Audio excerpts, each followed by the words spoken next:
Can you hear me all right? We have a group of instrumentals who are forming a chorus in the rear to sing the choral parts for Hymn to the Fallen from Saving Ryan. More about that in just a minute. We've opened with Belle of Jacques Offenbach, who was a very prolific writer. He was born in Germany but moved to Paris to attend the conservatory at age 15. And like most teenagers, he was thoroughly bored with the conservatory, dropped out, and proceeded to write about 80 operettas, which of course made him very, very famous worldwide. And then we followed that with Rolling Thunder of Henry Fillmore, who was a trombone player. And I remember playing for Henry Fillmore when I was a child, and nobody had more fun with music than Henry Fillmore. We're going to continue now with Hymn to the Fallen from Saving Private Ryan the film. And one of the reasons that I programmed it is because this June 6, 2004 is the 60th anniversary of the American Allied landing on Normandy beachhead 60 years ago. And this particular piece you're about to hear, if you saw the movie Saving Private Ryan, did not appear actually in the movie, but in the final credits. But it is an absolutely gorgeous hymn, and the voices that you will hear, not very prominently because you're not supposed to hear them, they're part of the instrumental texture. They're part of the instruments. So you'll hear just a little bit of them, which is what you're supposed to do. But in any event, we pay homage to all of those gentlemen who gave their lives on June 6, 1944. Hymn to the Fallen.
First of all, ladies and gentlemen, I'd like to ask if Ms. Renee Close is in the audience.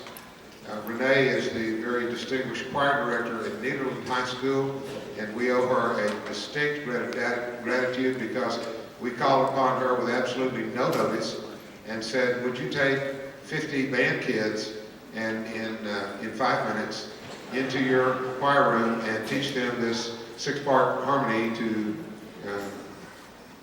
Hymn from the Fallen? And she said, well, of course. And so thank you very much, Ms. Close. If you're not here, thank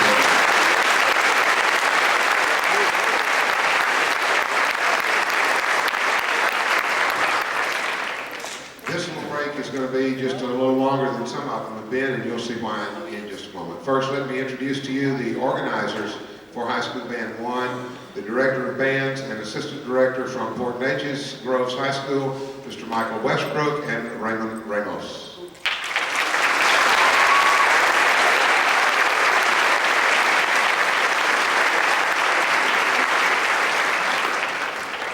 Then, of course, we certainly want to say hello and thanks to our teachers, students on the stage. Would you please stand and allow us to express our appreciation to you?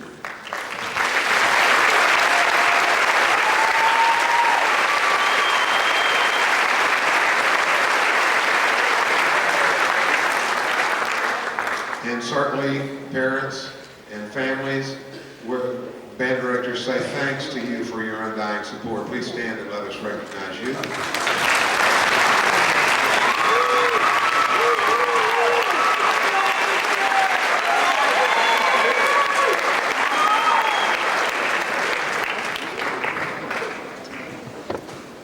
If you had time during our breaks to review your program, you noticed that when we got to high school bands 1 and 2, that there were some letters next to some of the students' names. They would be A's and S's. A obviously indicates students who qualified for the second level audition, the area level, and I'm going to ask you this time, all members of High School Band 1 who qualified to continue to area, would you please stand and allow us to recognize you as a group?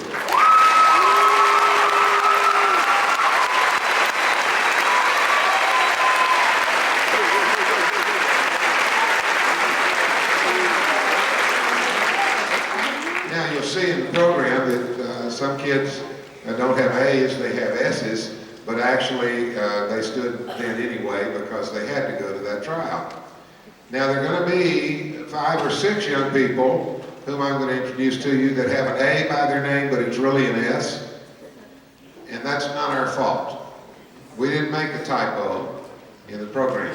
There are certain instruments that, due to the instrumentation needs of the performing organizations at the state convention, they don't follow the same pattern that the other instruments do, and those young people have to first succeed at area and then go right into another room and make a tape of their work, and then the tapes are all sent to the state band chairman, who has yet another panel of judges who decides which tape gets to go on the state. So that's why they don't have S's, because they got to do state by tape. If that was clear, I'm glad.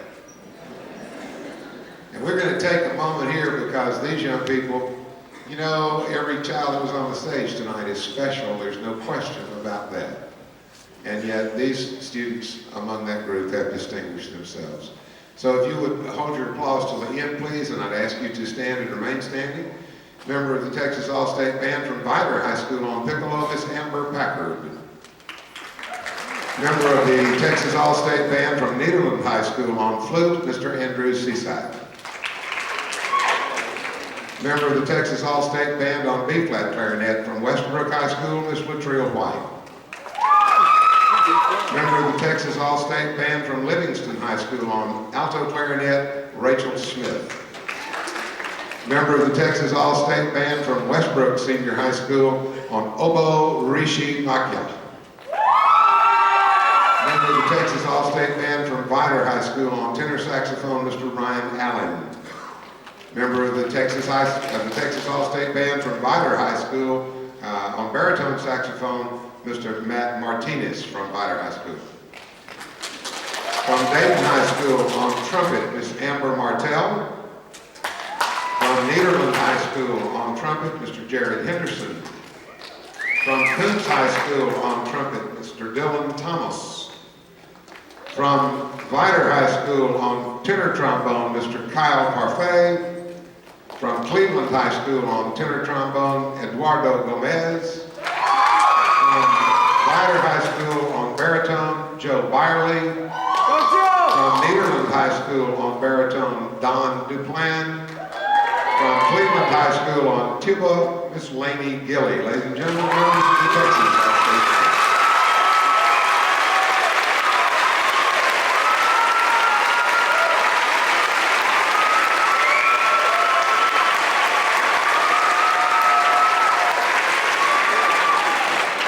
So you see, Region 10 is going to have a pretty good representation in those 492 kids who came from the entire state of Texas.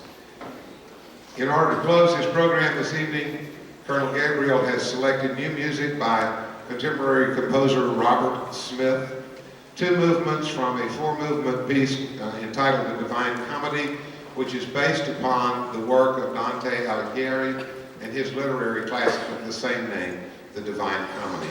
Ladies and gentlemen, Colonel Arnald D. Gabriel and High School Band 1.